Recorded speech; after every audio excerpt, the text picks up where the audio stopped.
Hey there, leading ladies. Welcome to the Women Physicians Lead podcast. I'm your host, Dr. Lisa Herbert, a two-time best-selling author, speaker, family physician, and executive leadership coach with over 20 years experience of providing primary care and serving as a healthcare leader. If you are a woman physician ready to make a change in your career and have a seat at the leadership table, then you are in the right place. I'm excited to provide you with the crucial skills you need to be a successful leader and strategies to deal with workplace challenges. So put on your headphones and listen as we explore the new world of building women physician leaders. Hello, everyone. Welcome back to another episode of the Women Physicians Lead podcast. So I am here today speaking with another wonderful guest that I have, a board member of the NMF, Dr. Valerie Montgomery Rice, who is the 6th president of Morehouse School of Medicine. So we are celebrating NMF's 75th anniversary here in Miami, Florida, and the event is titled Reimagining Healthcare, Celebrating Equity, Change Agents. So I'm going to read Dr. Montgomery Rice's bio, and then we're going to get into some questions. So Dr. Valerie Montgomery Rice, MD, is the 6th president of Morehouse School of Medicine and the first woman to lead the freestanding medical institution. Montgomery Rice serves as both the president and the CEO. A renowned infertility specialist and researcher, she most recently served as dean and executive vice president of Morehouse School of Medicine, where she has served since 2011. Prior to joining Morehouse School of Medicine, Montgomery Rice held faculty positions and leadership roles at various health centers, including academic health centers. Most notably, she was the founding director of the Center for Women's Health Research at Meharry Medical College, one of the nation's first research centers devoted to studying diseases that disproportionately impact women of color. Dedicated to the creation and advancement of health equity, Montgomery Rice leads her vast experience and talent to programs that enhance pipeline opportunities for academically diverse learners, diversifies the physician and scientific workforce, and fosters equity in healthcare access and health outcomes. To this end, she holds memberships in various organizations and participates on a number of boards, such as the NMF. Montgomery Rice has received numerous accolades and honors. She is a Georgia native. She holds a bachelor's degree in chemistry from the Georgia Institute of Technology, a medical degree from Harvard Medical School, an honorary degree from the University of Massachusetts Medical School, and a Doctor of Humane Letters honorary degree from Russ University. All reflects her lifetime commitment in education, service, and the advancement of health equity. She completed her residency in obstetrics and gynecology at Emory University School of Medicine and her fellowship in reproductive endocrinology and infertility at Hudsdale Hospital. Montgomery Rice is married to her fellow Georgia Institute of Technology alumnus, Melvin Rice Jr., and they have 2 children, Jane and Melvin III. So welcome, Dr. Montgomery Rice, to the Women Physicians Lead podcast. So excited to have you here and look forward to answering and asking some great questions. Thank you. I'm looking forward to talking with you. Yes. So the first question I have is, looking at your career and your leadership journey, which is amazing, by the way, being president of, Morehouse School of Medicine and the first woman in that position, who or what may have been instrumental in that decision? So, I think next to the impact of one of the greatest Black women that I know, my mother, I had lots of mentors along the way who helped me to understand that I needed to align my interests with my passion, and therefore it would give me a purpose. So I knew early on that I loved math and science, and I can think about my elementary and my middle school. Well, we didn't really have middle school. Then we had the 8th and 9th grade, whatever that was, and high school, who kept pushing me, well, do something in math and science. So I went to Georgia Tech and started chemical engineering, but got toward the end of it and recognized I didn't like engineering, only because it didn't really connect me with people enough. And so looking in encyclopedia, I looked up math, science, and people. And one of the things that came out was medicine. And so I decided to go to medical school. And so my leadership journey has really been about trying to follow my passion and give it some purpose. And right now, my leadership journey really is commitment to my students and my faculty and the community. I want to make sure that I continue to be an instrument for them so that they can be successful in their endeavors, and then an instrument for Morehouse School of Medicine as we lead the creation and advancement of health equity. Absolutely. So I can certainly see then how that ties into your passion for wanting to help NMF, who also has a mission for helping students, right, and increasing the healthcare workforce. So what does your day as president and CEO of Morehouse School of Medicine look like? What does that look like? Who do you serve and what challenges do you face? So is that a pre-COVID or post-COVID discussion? Okay, so all I can tell you is that the world has opened back up and they expect all of us to be a part of it. So I'm sort of back in my pre-COVID schedule now, where I am traveling a lot. And when I'm in the office, I'm trying to meet with, have strategic conversations that empower others to execute on our vision.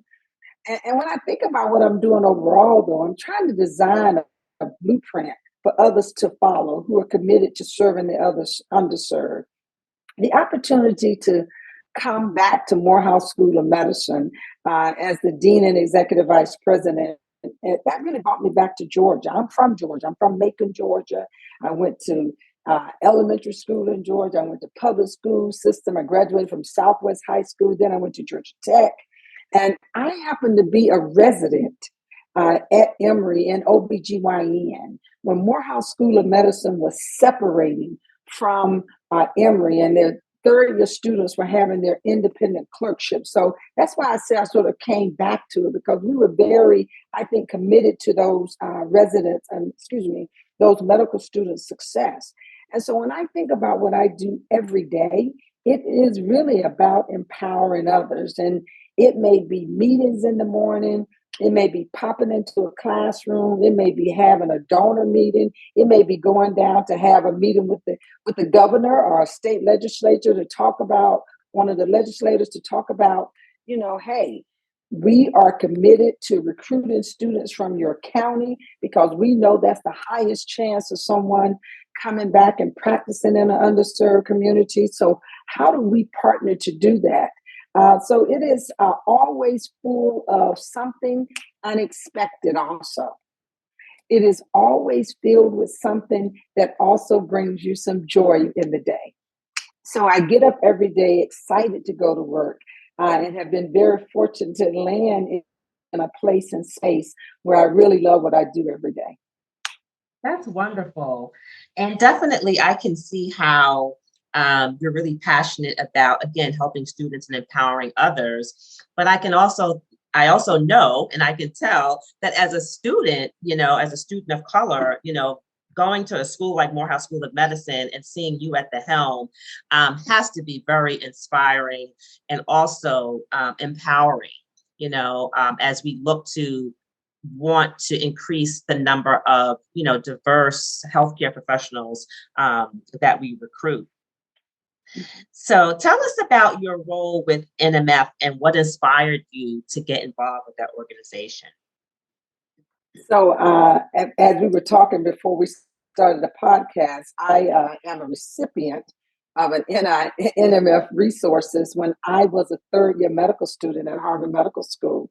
And I got a Commonwealth fellowship, which allowed me to spend most of my fourth year doing basic science research. And without that, I don't know that my mentor, who is my mentor for life, Dr. Ann Kiesling, would have really accepted me, because I first went to her laboratory, didn't have any funding, but knew I wanted to be an infertility specialist. And she was the head embryologist at the Brigham. And so I was advised that maybe I needed to get some research under my belt before I finish my my residency and my fellowship, because you need to be more competitive for fellowship, right? So I go to her office and I said, my name is Valerie Montgomery, and I'm a Harvard medical student, as if she didn't know that, right? And I said, and I would like to do some research because I need to strengthen my application. But when I get ready to apply for my fellowship at the residency, she sort of looked at me like, okay, you're a little bit ahead of things. Okay, she liked that. And then she said, well, how much time do you have? And I said, I have about 2 weeks. And she started laughing. And she said, come back when you're serious. We played that cat and mouse game for about 3 different times. And then the last time I came, I had applied for this Commonwealth Fellowship.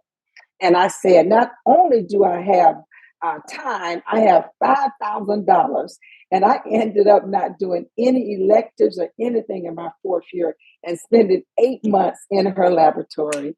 And it was probably one of the best things that ever happened to me, because it really was the springboard for my academic career. So NMF does just that. It gives you the opportunity to open doors that potentially could be closed to you. It gives you the opportunity to meet people who will be your mentors for life. It gives you the opportunity to explore. And that's why I stay committed to NMF, because they have consistently been there for diverse students, creating opportunities for them to have greater access and opportunity. Hey, leading ladies, stay right there and we will be back with my amazing guests. This conversation is so good that you don't want to miss it, so stay tuned. I am ecstatic to have been involved with an organization that stands behind their vision of reimagining healthcare. NMF's constant effort in raising awareness for this community is so notable. I joined them at the Gratitude Gala this past November 5th, 2022, where there were key stakeholders, members, and supporters driving their mission forward. We hope that you will continue to help us in this mission of reimagining healthcare, and you can do so by going to nmfonline.org/reimagine. That's nmfonline.org/reimagine. Are you ready to deliver your message directly to the ears of your audience? Well, Coffee and C-Suite Conversations are mini episodes that give you a chance to do just that. We work with you to create a captivating conversation about your company and expertise and engage you with listeners who are aligned with your mission. As part of this campaign, you get a dedicated mini podcast inserted into several of our episodes. You also get a social media campaign and a file to insert on your own website. So what are you waiting for? Ready to give a voice to your brand? For more information, go to justtherightbalance.com/coffee convo. That's justtherightbalance.com/coffee, COFFEE, convo, CONVO. We look forward to working with you. Hey there, leading ladies, it's Dr. Lisa. Thanks for hanging in with me. Now back to our amazing interview. So as we look at, NMF's mission, which we all know is to increase the number of BIPOC physicians in the healthcare workforce, how will having more diverse physicians impact healthcare and reduce disparities? And why is diversity in healthcare and leadership important? I think that all of us who are in the field of educating and training the next generation, and who also have had the opportunity to practice clinical medicine in multiple settings, we know that cultural competence, and I don't mean to speak of that in general terms, but having an understanding of that patient who is sitting across from you matters when you are engaging with that patient. The likeness, whether it's race, ethnicity, gender, sexual orientation, zip code, etc. All of those connection points give you the opportunity for that patient to gain trust and also to gain a level of understanding of where this recommendation that you are making to them may lead. And so that's probably been one of the most important reasons why we need to diversify the healthcare workforce, particularly when we're talking about underserved communities, because most of those underserved communities, unfortunately, are Black and Brown people and people who are in rural settings. So what we try to do at Morehouse School of Medicine, we don't just try to recruit ethnically diverse students, we try to recruit geographically diverse students, because we know also, if we look at our rural students, whether they are white or Black, they have an equal higher chance of going back and practicing in those communities that they came from. So it's so important that we not forget the importance of connections. And at the end of the day, our North Star is about increasing diversity, but also improving health outcomes for the patients that we are privileged to be able to care for. Yeah, absolutely. And, Dr. Montgomery Rice, I'm actually a New York native, but I just recently moved to Georgia about 3 years ago and, became aware of a lot of what I didn't know about lack of access, that there are several areas in Georgia where there are actually medical deserts, where there are no OBGYNs or there are no primary care providers or limited, which really obviously impacts access to healthcare and then also impacts health outcomes as well. So I love what Morehouse School of Medicine is doing in terms of supporting, students who can, hopefully one day return to those areas. But if I'm, someone who may be on the outside, in another institution or another organization, or even from a different industry, what tips would you give to people who may want to get involved in pushing this agenda forward of really addressing the shortage of physicians and healthcare workers and helping to increase the diversity? First of all, I would say understand that data matters. And so one of the things that we do at Morehouse School of Medicine is that we have looked at all the counties in our state that are underserved. We then look at those counties and ask, has there ever been a child or a student who graduated from high school to go on to medical school? And we have probably about 20% of our counties have never produced from a high school graduate someone who's gone on to medical school. So when we talk about allocating resources of recruitment and pipeline programs, we tend to actually focus on those areas, because the highest chance of getting someone to practice, go back and practice in a community, they got to be from that community, or they have to be exposed to the community. So first of all, use data to inform how you're going to allocate your resources, whether it's dollars or time. Collaborate and partner. We try to collaborate in multiple ways with NMF to magnify its impact, whether it's looking at diversity of our researchers and clinical trials, whether it's looking at scholarships for students, whether it's looking at research opportunities for students, or whether it's looking at opportunities for leadership development for our residents who are in training. We also, though, have to acknowledge what the barriers are. COVID-19 showed us in real time what systemic racism and discrimination looks like, and that it exists. And so we are also partnering with NMF to say, how do we have significant and thoughtful conversations that allow all to bring their thoughts to the table without judgment?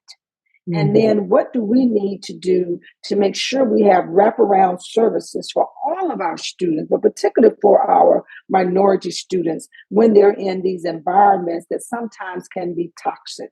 A lot of times you don't see it as much in the medical school, but when it comes to residency. So really pushing NMF to think about what they extend to the residency training opportunities.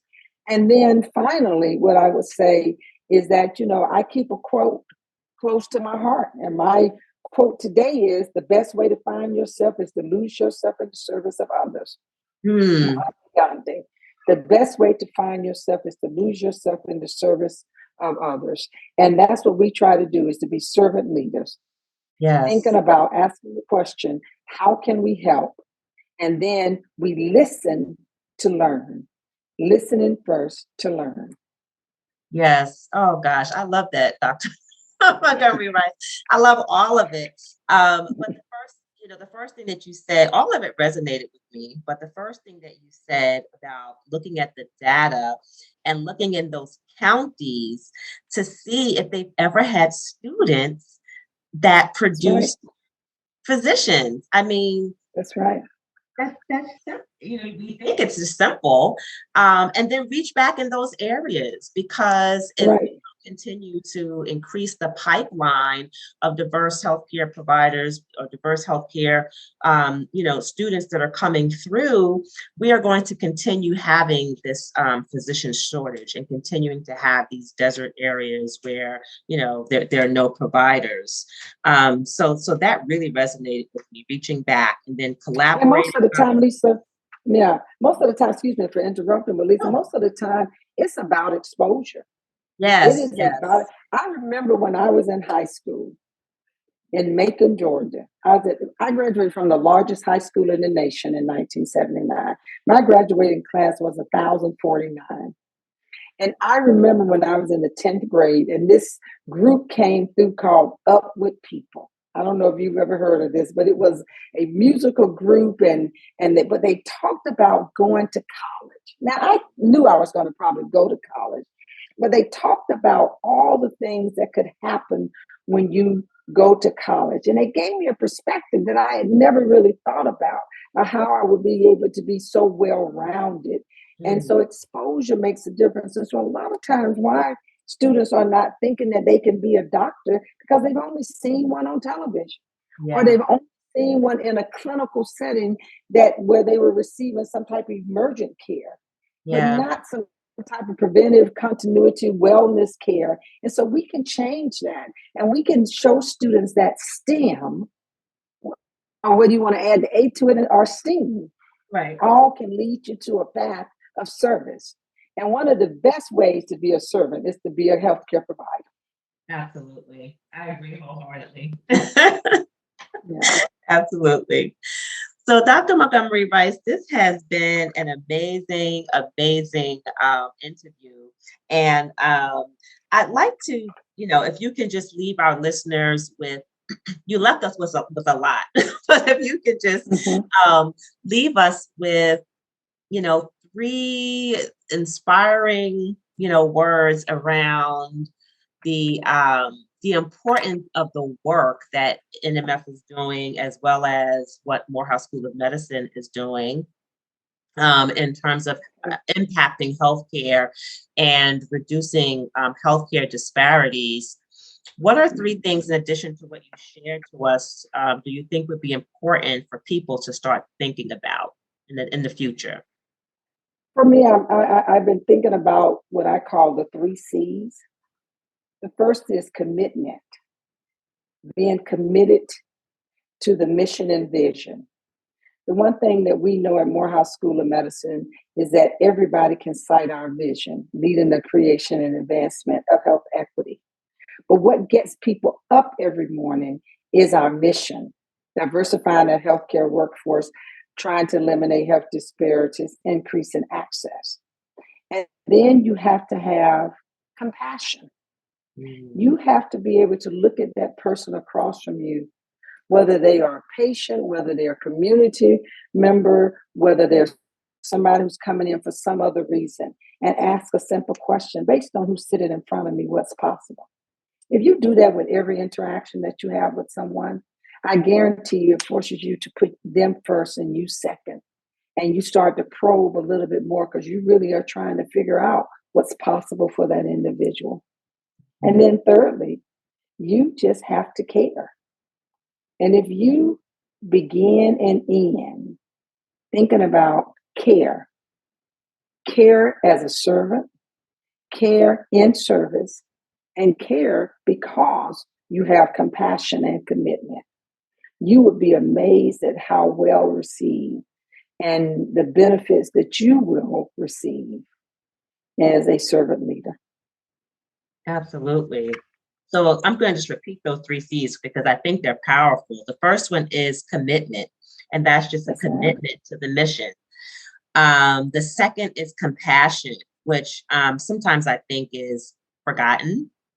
You know, when we are dealing with patients and their families, is just to first understand, to listen, and like you mentioned, to serve them first, right? And then you second. And then the last C was just to care, right? Yeah. Just to care about what happens to people. Just care about what happens. Just think about it. I mean, I think all of us had to really sort of redefine what care meant to us during the pandemic. And we understood that some people could not receive the care that was due to them. Some people overextended care that it ended up not being, that they ended up not being cared for. So I've really thought about what does it mean to care? And it means to be compassionate. It means to be committed. And you definitely have to open up your heart to understand what's possible for that individual. Yeah, absolutely. Absolutely. So thank you, Dr. Montgomery Rice, for sharing your words of inspiration, for sharing your story, for encouraging us and inspiring us to do our best, to be committed, to have compassion, and to care. I look forward to meeting you. I look forward to all the work that Morehouse School of Medicine is, I'm sure, doing now and going to do in the future. And I would invite you anytime to come back on our podcast, and I look forward to speaking with you soon. And Dr. Herbert, thank you for the work that you're doing. Your voice is powerful. Thank you so much. Thank you.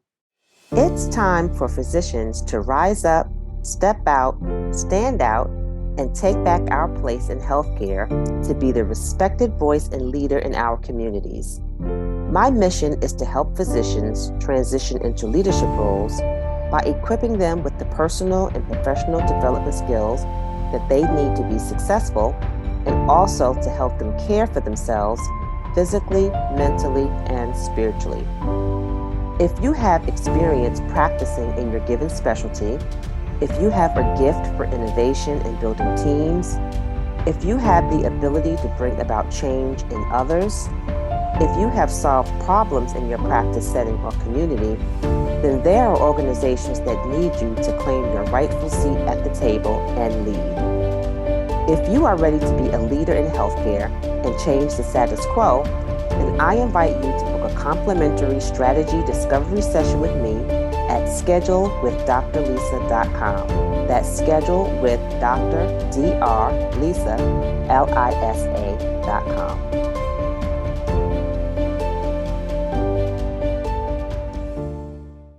Thank you for listening today and for allowing me to be a part of your career journey. To continue receiving leadership support, I invite you to join our private Facebook group, Building Women Physician Leaders, at www.leadingladiesinCharge.com. Until next time, take care.